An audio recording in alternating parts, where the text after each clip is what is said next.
Welcome to the Gay Buddhist Forum, where teachers from all schools of Buddhism offer their perspectives on the Dharma and its application in modern times, especially for LGBTQI audiences. These talks are offered freely to the world and made possible by appreciative listeners. If you would like to support our efforts to share the Dharma with underserved audiences, please visit gaybuddhist.org. There you can donate, find a list of upcoming speakers, or enjoy many hundreds of these recorded talks dating back to 1996.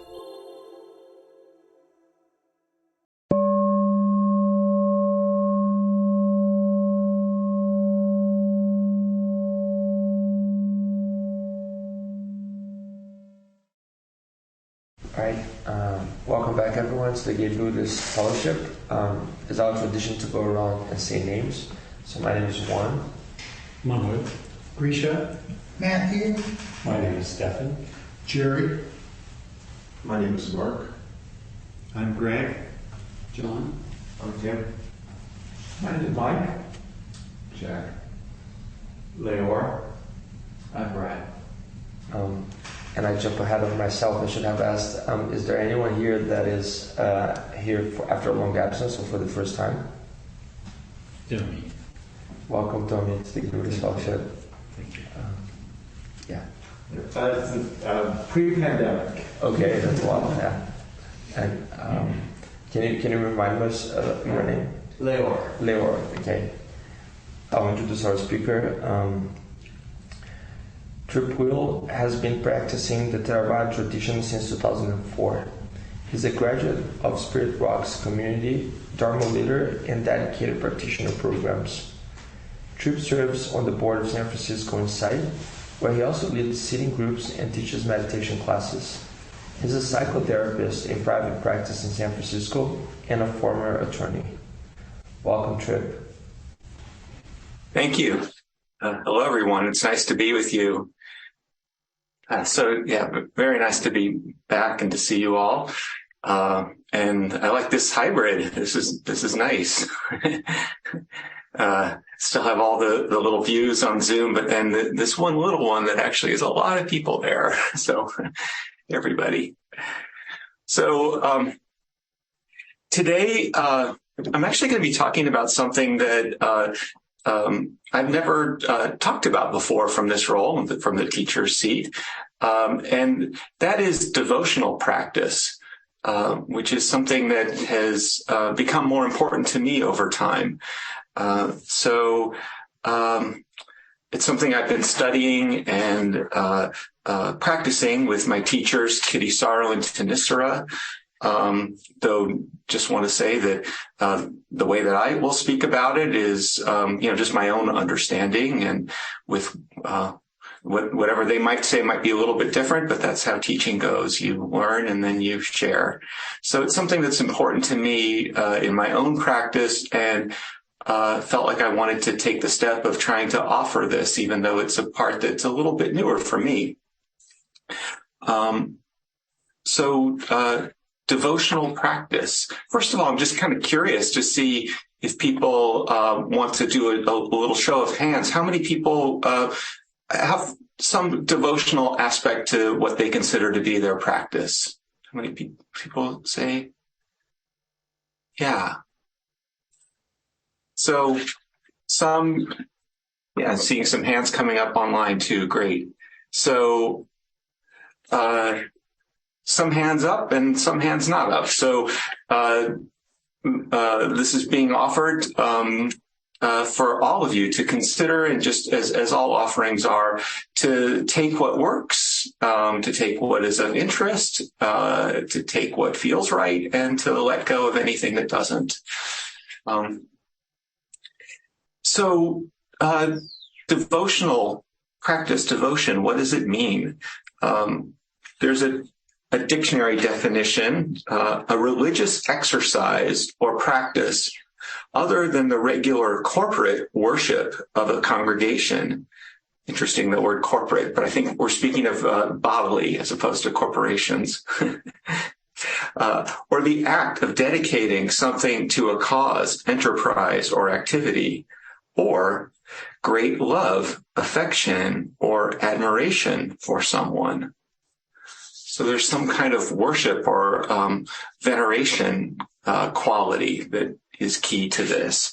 The etymology coming to English around 1200 from an old French word, devotion, meaning profound religious emotion, awe, or reverence.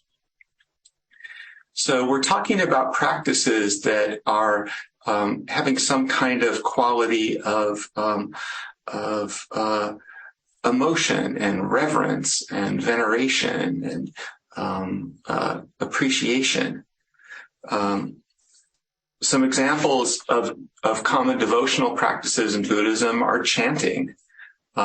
Sometimes chanting things like the triple jewel, the homage to the Buddha, Dharma, and Sangha, or the qualities of the Buddha, beautiful chant about the different qualities of the Buddha, or taking refuge in Buddha, Dharma, Sangha. Another example is bowing practice, where we first of all, just this bowing could be seen as a devotional practice, but a bowing practice where there's bowing over and over again repeatedly. Or in some traditions, there are offerings are made, like incense or food or something like that. What they all have in common, I think, is some kind of ceremonial aspect. There's some kind of performative enactment of a kind of connection that we're making, some sort of performance in enacting a connection. And so just to say that with devotional practices, I think there can often be some kind of initial associations with other religious experiences with other religions, some kinds of resistance.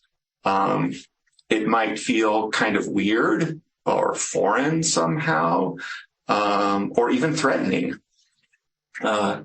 I can say that for myself, one of the initial associations with chanting was that somehow it was going to lead to a certain kind of separation from me and others in my life. There's something about it being, like out loud and taking up space. And I remember, like hearing of other people's stories in their lives where, like, someone had a reaction to someone else's chanting. It made me think about like growing up and seeing the pictures of the Hare Krishnas at the airport, and or actually seeing them in the airport in like the 70s or 80s or whenever that was going on, and just how kind of strange. And anyway, those are my associations, and you may have your own that you are experiencing now or have experienced in the past. There's something about this stuff it's like very powerful and evocative. So one thing I think is helpful is just to clarify what exactly is it that we're really talking about.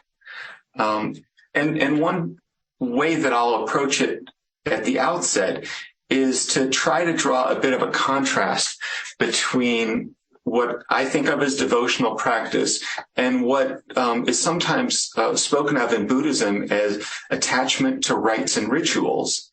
A kind of interesting thing, because devotional practice is very much a part of Buddhism in many traditions, and is seen as very beneficial, skillful, powerful.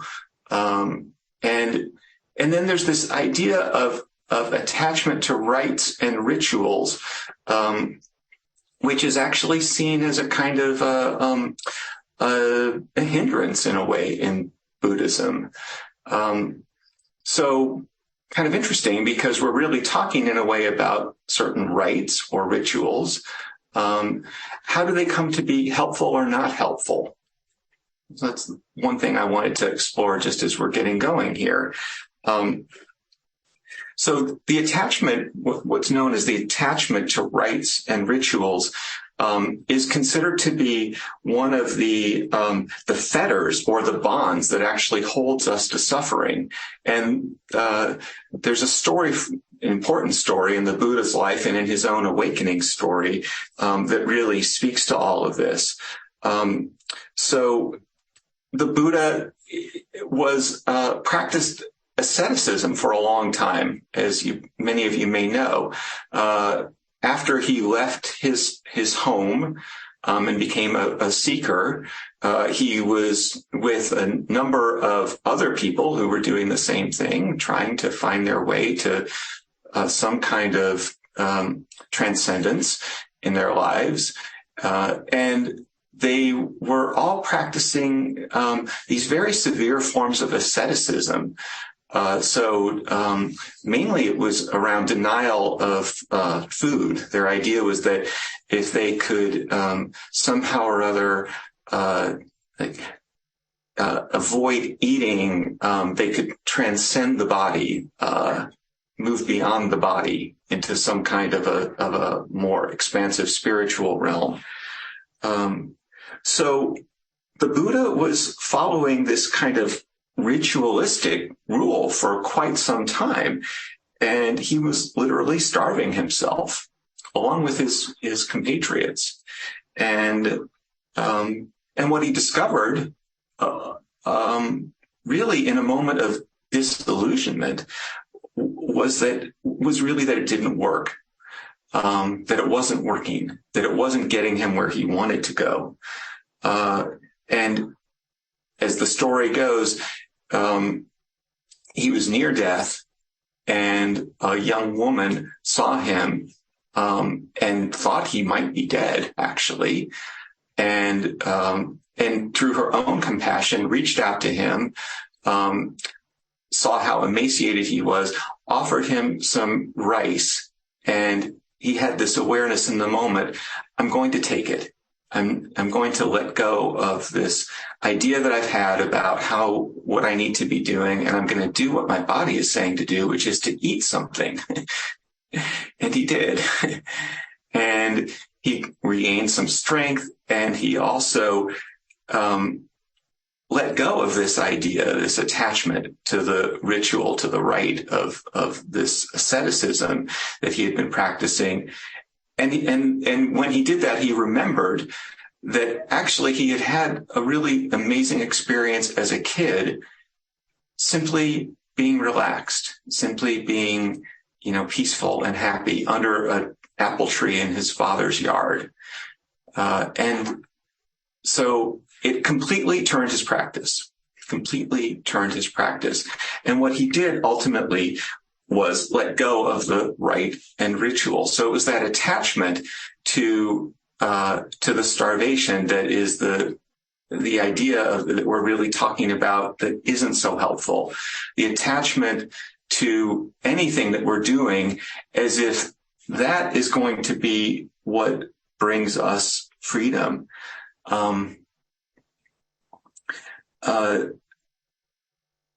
There's a kind of transactional quality when there's an attachment. It's like, well, I do this and then I'm going to get this back. I am going to be rewarded in some way. And that's not the way it works with the devotional practice. It's not that the performance of it leads to a reward simply from the performance of it. And in fact, if we think that, what we're missing is that we're really perpetuating suffering. If we think that by doing, something 100 times, we're going to get something back, I think we're perpetuating a certain kind of suffering. But if, on the other hand, we can approach these practices from the point of view of seeing them as a skillful means, as a way of bringing about a kind of connection to the Dharma, connection to what's true, connection to what is healing, making a connection that is true and reliable to what will help, as opposed to imagining that less suffering will come simply from being mindful even. Actually, being mindful doesn't necessarily lead to less suffering. There's the famous analogy of like the mindful thief, very carefully picking a lock. That doesn't lead to less suffering. That it isn't actually what the Buddha talks about in terms of mindfulness either, but it has to be, for something to lead to less suffering, it has to be combined with some kind of understanding of what causes suffering and what leads to freedom from suffering.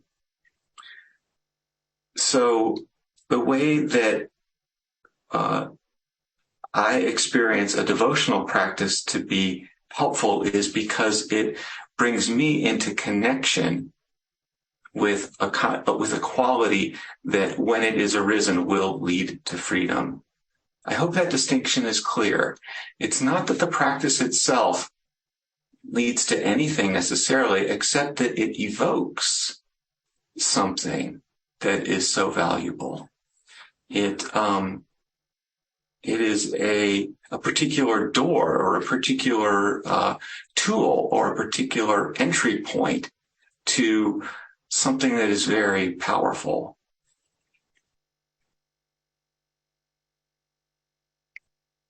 Devotional practices, in my experience, work to incline the mind in a way that wisdom and compassion are more readily available. And then to add that there may be more to it than that. There may be some kind of, like magical quality, or there's something about the devotional practices that invites the possibility of forces that we're not fully able to understand, and invites them to work in a way that may be very, I guess to use a kind of economic term, highly leveraged. Like we may be starting some process that is much bigger than we can imagine. So that's something to consider. A frequent kind of devotional practice, one that I've been working with, is a mantra. And one frequent object of devotional practice, which has been important to me, is Kuan Yin. Kuan Yin, as known in the Chinese tradition, or Avalokiteshvara in other traditions. It's the bodhisattva of compassion. The bodhisattva of compassion. So a bodhisattva is understood to be a being who is bound for complete release or awakening, but has made the choice and the vow not to take that final step until all beings are free and awake. So we might think of that as a certain kind of sacrifice, or perhaps maybe just a wise understanding that because of our interconnectedness, there actually is no freedom for anyone until everyone is free. There's no such thing. It's the commitment to be the last one in the room, to stay in the room with the lights on until everyone else has left. Everyone else has achieved freedom, and only then to turn the lights off on suffering. So, however you might think of this bodhisattva ideal, it is clearly very compassionate. It's clearly very much oriented toward suffering and the end of suffering. And that's what Kuan Yin represents, this compassion. We might say in modern language, Kuan Yin is the archetype of compassion. And the basic idea is this. If we want to open to suffering, if we want to resonate with suffering, allow it to really resonate in us. If we want to help alleviate suffering, then devotion to Kuan Yin is a valuable Dharma door. And there's a simple mantra. The Chinese version is the one that I've been taught. Namo Quan Shi Yin Pusa. Namo Quan Shi Yin Pusa. Namo Quan Shi Yin Pusa. So the translation, Namo, I return my life, Quan Shi Yin Pusa, to the compassionate one who listens to the sounds of the world. So again, the English understanding through my teachers is, I return my life to the compassionate one who listens to the sounds of the world. I return my life. I love that translation of Namo. It can also be understood as I honor, or maybe I give my life. It's going back or offering to some place, to someone. I like return. It's like I return to some place I've left, but has been home, some place I've known as home. I'm coming home again. It's not the movement of searching for something that's new or unseen or undiscovered. It's actually going back to something valuable I've left behind. I return.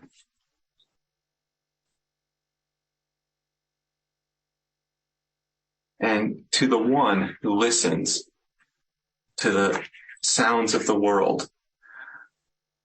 So the way that I relate to this is that it's the personification, really, of that being with quality to meditation, the listening, the one who is with the sounds of the world. It's very grounding, I find. It's like a kind of returning to the earth itself.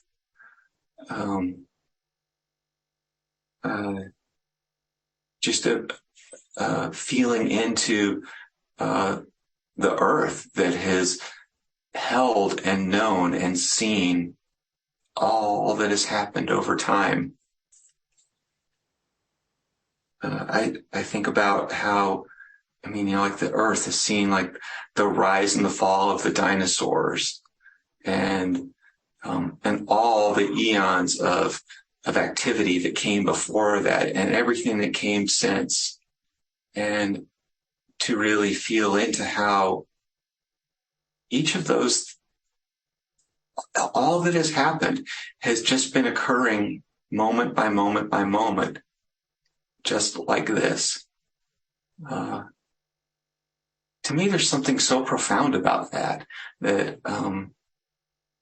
it's completely continuous, just one thing after the other, all the way from everything at the beginning, the Big Bang, if you want to believe in that, to this moment, to what comes. And something has been holding it all, with it all. Or it is an unfolding of that something. And so that for me is part of what this practice evokes, that notion of the sounds of the world, whatever sounds the world has been making over and over and over and over again, sound after sound after sound, simply listening, simply being with. Namo Quan Shi Yin Pusa, I return to the one who listens to the sounds of the world. I return my life to the one.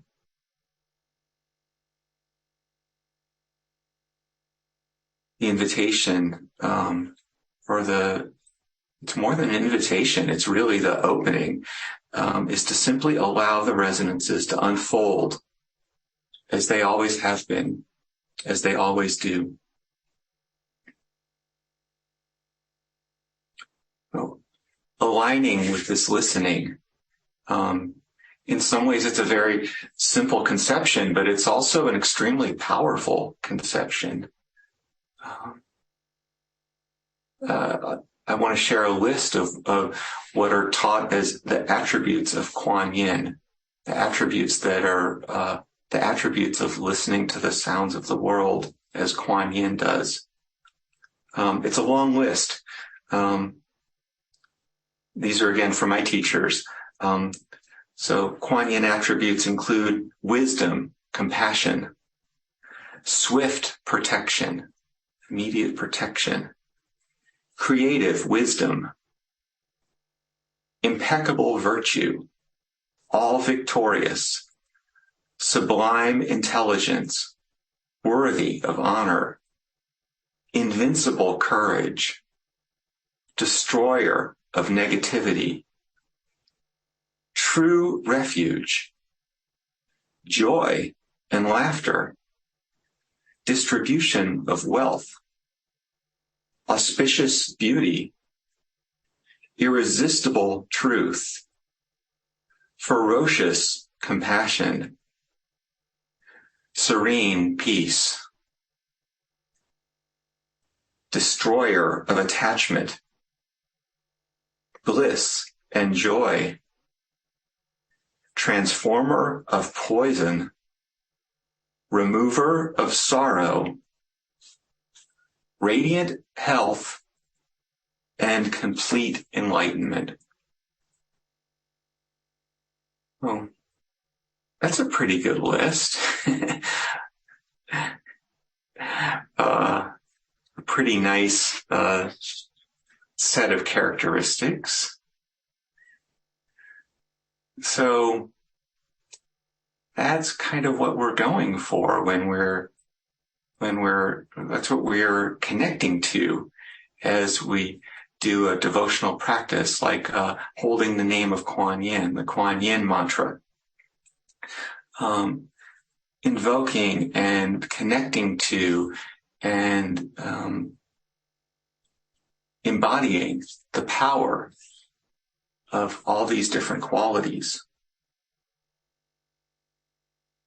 It's also a very radical shift from a more conventional way of being in the world, as all of practice is.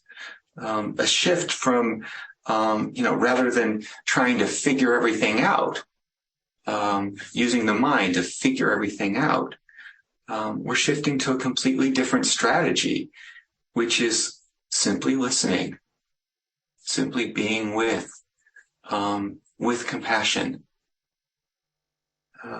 giving rise to all of these amazing qualities.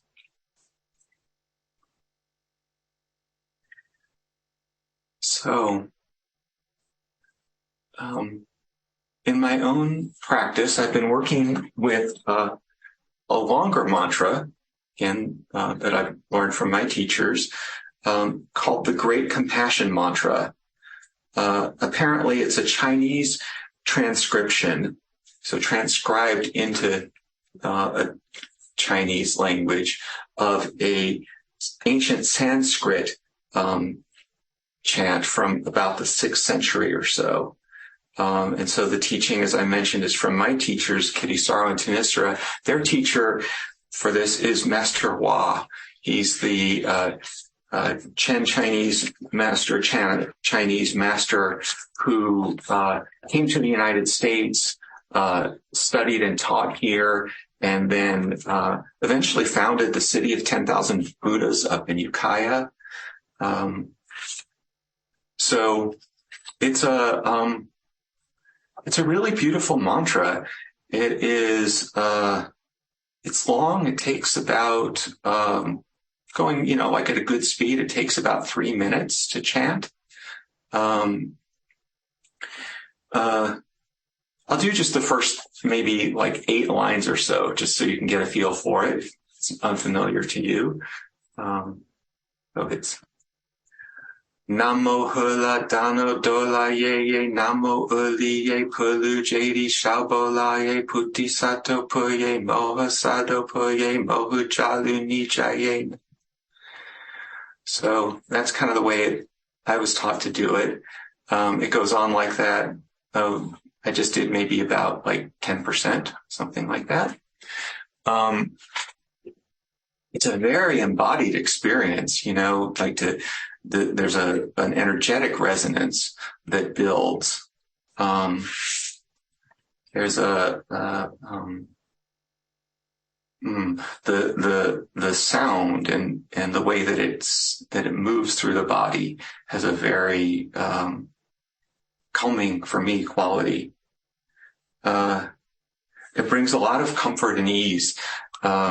If my mind is spinning on something, like if I'm driving and just having that kind of, just papancha or proliferating mind, just thought after thought after thought, and I can catch that, I'll just start reciting the mantra, just start doing it out loud in the car or something, if I'm alone. And I just keep it going, repeating it as many times as I need to. Sometimes once, sometimes 3, maybe even 9 times, until something shifts, and it always does. I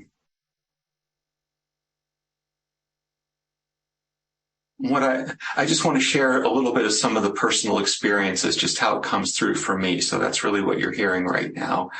One thing that I know as I'm chanting is that it's still, I'm not like completely transformed. It's still me. It's still my life. I'm still having my experiences. It's long. The mantra is long. So things will come up in my mind that are just very conventional. I'll worry that maybe, what if I'm about to skip a word or miss a part? Or what if I just missed a part and I didn't even realize it? What if I forget? There are parts that I particularly like. There are parts that I don't particularly like. There are parts where I feel like, this is the part that I always goof up. And there's the part where it's like, this is the part where I'm really kind of in the flow again. And those things change over time. So over time, I've learned to just include those experiences too. As I return to the listening, as I return to the one who hears the sounds of the world. The sounds of the world include the sounds of my mind as I'm chanting. It all gets brought back in.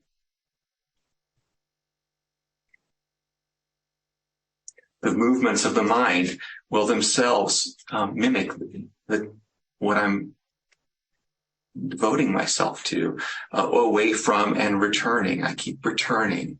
I return. It's very personal. It's ultimately, like, for me, a very personal relationship to Kuan Yin. And again, it has that kind of quality that I know I've had some resistance to. It kind of reminds me of hearing evangelical Christians say, well, do you have a personal relationship to Jesus Christ? And I guess in some way in most ways I don't. And I don't think I quite have a relationship with Kuan Yin. I don't know whether that's the way they're talking or not. I honestly don't know. But I know that for me, there's this kind of personal relationship, which is the sense of, like, what happens in me as I contemplate, as I return to this archetype of compassion through this practice over and over and over. What is the actual experience?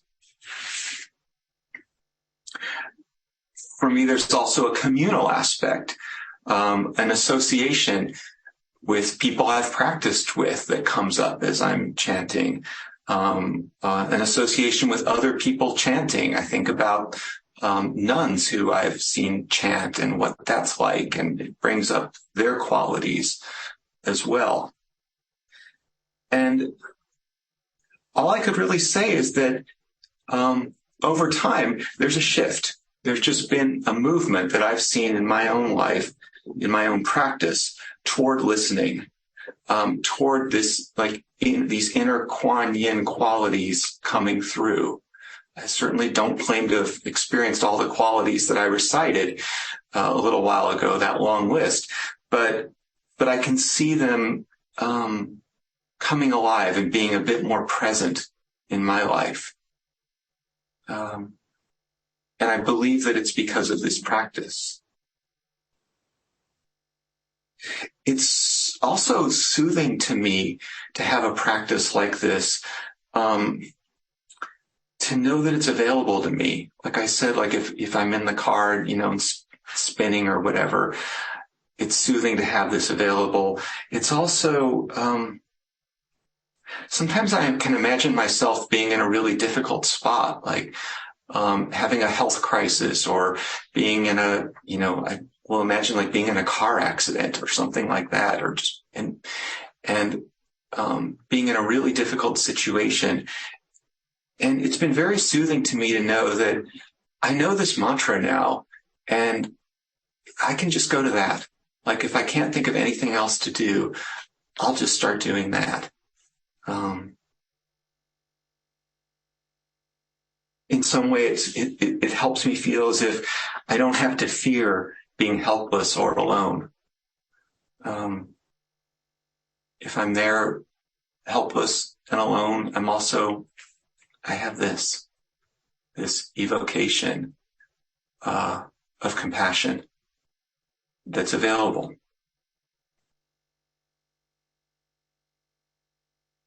And the particular evocation of Kuan Yin, of compassion, of simply listening, it seems to lead in the direction of a complete lack of contention with reality, a complete openness, a capacity to be with, to accept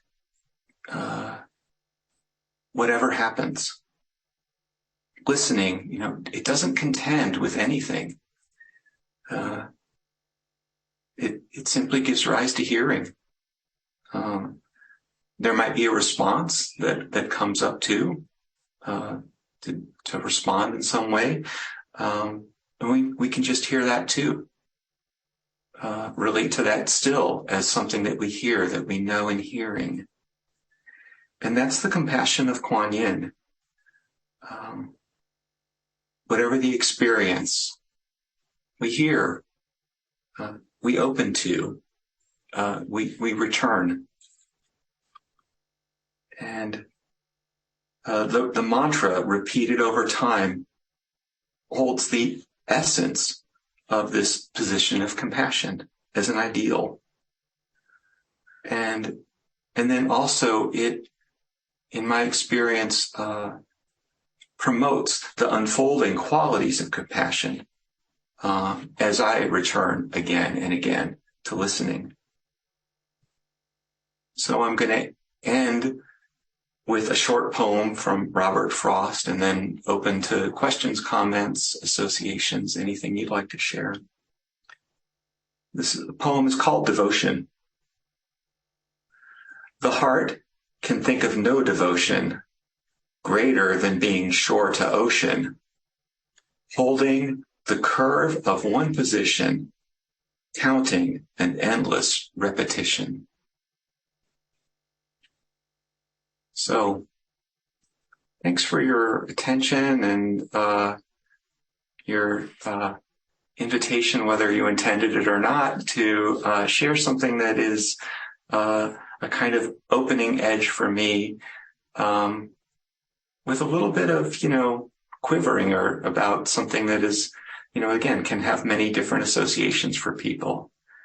So, would be open to hearing from anyone. I see a hand up.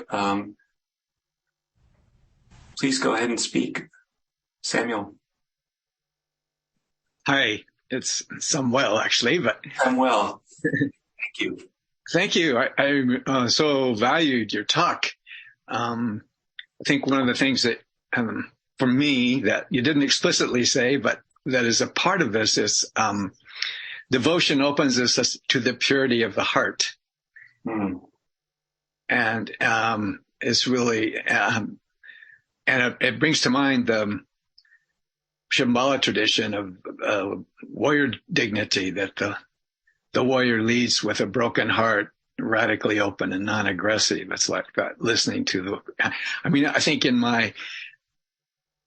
the devotion brings us in contact with, or with me, at least my experience, kind of with a brokenheartedness, but in holding that, there's a strength, and a capacity to be compassionate with myself, and then kind of open to the world, from a place of radical openness and strength. So, thank you for reminding me that, and coming into that deep place, because I think it's also that dimension of it. Then it's from an embodied place. And when we're really genuinely there, the mind is quieted so that we're more in contact with a quiet, still mind, just to experience the strength of our hearts, and it's from a heart space that we most know the truth. So thank you. Yeah, thank you so much, and thank you for really highlighting that heart quality, and naming it so clearly. Thank you. Thank you. See another hand. Please go ahead and speak. I want to thank you for your share, for this talk. One of the things that has helped me a great deal in times of stress that you referred to, is the green Tara mantra, Om Tare, Tu Tare, Tu Re Soha. And repeating that at times when I'm stressed or having difficulty has been extremely helpful. And so you're talking about using a mantra in times of stress reminded me of that, and I wanted to share that. That's been a really important part of the practice, and as well as the devotional practice, giving a purpose to meditation and purpose to and connection to an outer world. I practice bodhicitta, so it's very important that meditation and anything be dedicated for the benefit of all sentient beings for me. And so devotional practice is essential for that. Thank you for your talk. Yeah, thank you. Thanks for sharing your experience. We have a question here in the room. Thank you, Trip, for having this as your topic. I've been thinking a lot about devotion, and I think of it in terms of the expansion of my practice. I once heard that there was a conference of practitioners of Western Buddhism, and one of the things they talked about was the concern that the concern that Buddhism, as it's practiced in the West, has just become become another form of self-help. And for me, that is that's where I started out with, the suffering I wanted to alleviate was mine. And I found Dharma practice incredibly useful in doing that. I mean, just like not taking things personally wiped out about 40% of the suffering in my life. But then I realized that I felt this need that, I need to expand my practice, because it's just not about alleviating my suffering, but alleviating the suffering of all sentient beings. And then, so that's something that, I incorporate in my practice is to always remind myself that it's just not for me, it's for everybody. And then expanding it one more time, and this is where I feel like the idea for me of devotional practice is in acknowledging the source of this wisdom and the legacy of this wisdom through the years. So that for me is kind of, this kind of urge to expand my practice. That's kind of my reasoning for it. Mm-hmm. Well, thank you for sharing that. I'm really appreciating what you're naming about that quality of it's both opening yourself to something that's that's larger, the suffering of others, and then also opening yourself to something that's larger coming to you. I think that's a beautiful aspect of this kind of practice. Chris, would you like to go ahead? Sure. Thanks so much for your talk, Trip. This has actually been an area that's I'm developing as this past year in a lot of ways. And also, I haven't thought about the Hare Krishnas in a long time. Then the Haight-Ashbury in the 70s, they were on every corner with the symbols. They would have big old parties in the park, big old devotional celebrations. It was wonderful to watch. I started going to the Integral Yoga Institute at the time on Dolores Street, and they did a lot of kirtan after we did the yoga and did mantras. A lot of those are based on mantras, and they were wonderful. It was great breath work. It was great community, and you could do it for a long time. You'd get just high just from the amount of oxygenation you'd have. Most recently, I mean, my past years of practice, some 20, 25 years, have been mostly in Vipassana and also the Zen tradition. And I've just been opening up to practices of Tibet. And Tibetan practices are immense. The whole bodhisattva ideal is just out there. And I've been reading a book called Faces of Compassion by Dan Layton. He's actually he's a Zen teacher. He's originally I think an art historian or something, and he goes over all the imagery like Tara, Kuan Yin, Avalokiteshvara, where it was, the beauty and some of the images, and he goes through about 8 or 9 bodhisattvas, which is very interesting to do, as does the Berkeley Monastery on Saturday afternoons. Saturday evenings, there's the Berkeley Buddhist Monastery, which is associated with the Lamb of the Thousand Buddhas, Master Hua, the practitioners. It's a lot of Chinese chanting and stuff, but they read the Flower Garland Sutra, which is like a long exposition on I forgot the monk's name who is proceeding on. He meets with 50 different bodhisattvas. Indra's Net's imagery comes out of that, where he goes and meets with them to learn and to get challenged, and so he can develop his own sainthood in a sense. And what I've been finding for myself, so the long story of where I'm kind of coming from, is a lot of the imagery. I work really well with imagery, and a lot of the teachings that I've gotten from Zen and from Vipassana have been more cognitive for me. They've been more sitting and practicing watching the phenomenology that comes up, the phenomenon that comes up when I sit. But I've never been able to really attach myself, especially to the way the recitations go with working with the Brahma Viharas, as far as taught with the Vipassana community in the greater Bay Area, United States. But once I was able to attach the ideas of compassion, loving kindness onto an actual image, I can now, when I have that feeling state arise, however my practices arise, I expand on that feeling state and then attach it to an image. So then I can go back. I'm not doing this. I'm doing it sort of consciously or a little effort there.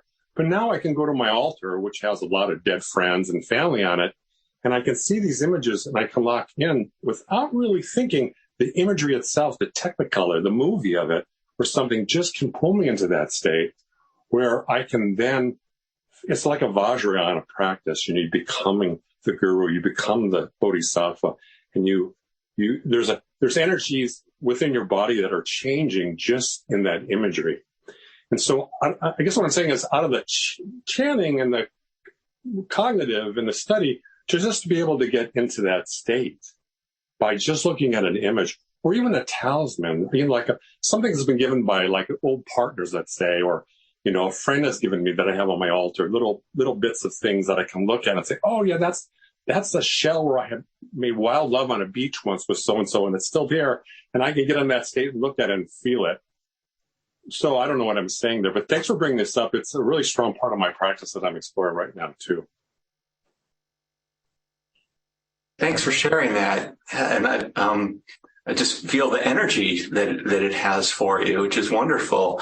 And just again, think about, like these many Dharma doors. And, I guess one of the things that comes up for me is just like, yeah, let's start opening them, or let's keep opening them, and see what interesting things there are behind all these different doors. Thank you. Have time for one more question. I see Tom's hand up on some, so.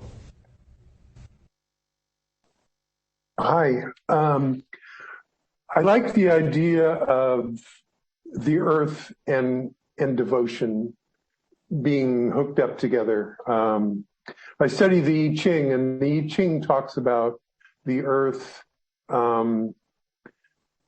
supporting all of life with devotion, and the earth being devoted to us.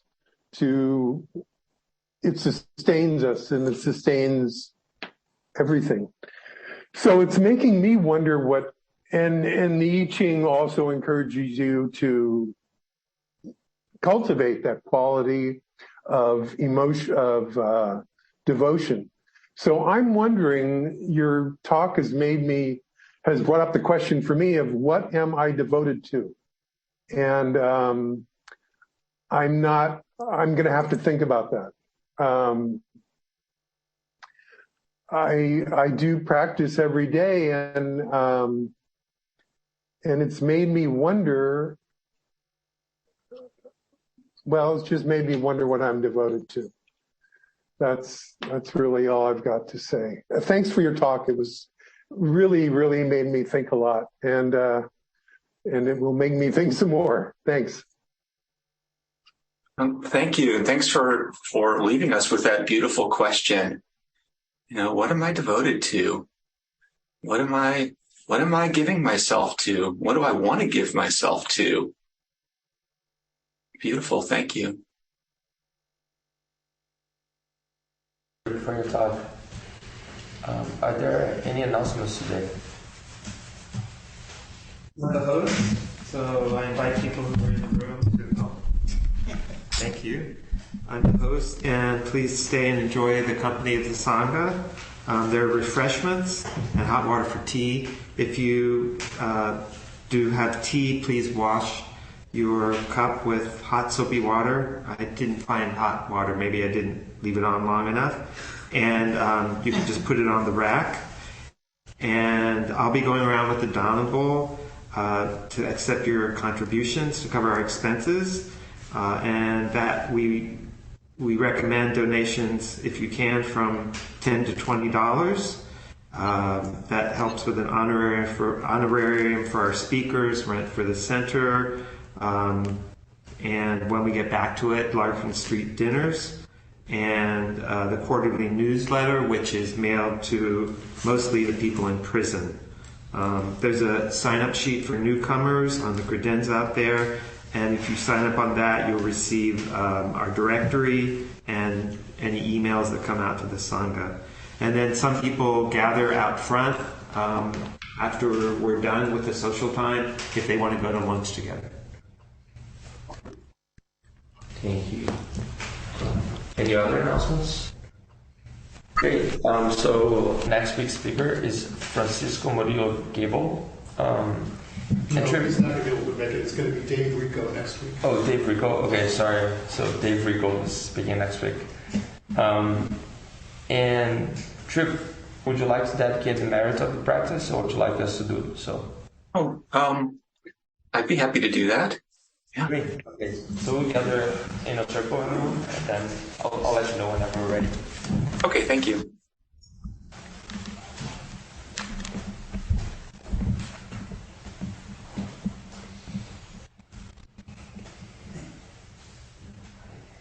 We're ready, Trip. Thank you.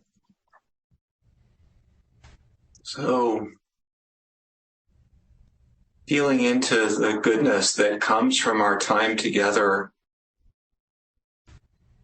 and allowing that goodness to be as strong as it can be. The interconnection, the energy, the qualities that are generated to be as powerful as they can be. And extending those energies in a field in all direction to all beings with the wish, may all beings be safe. May all beings be happy. May all beings be peaceful. May all beings know the ultimate true ease.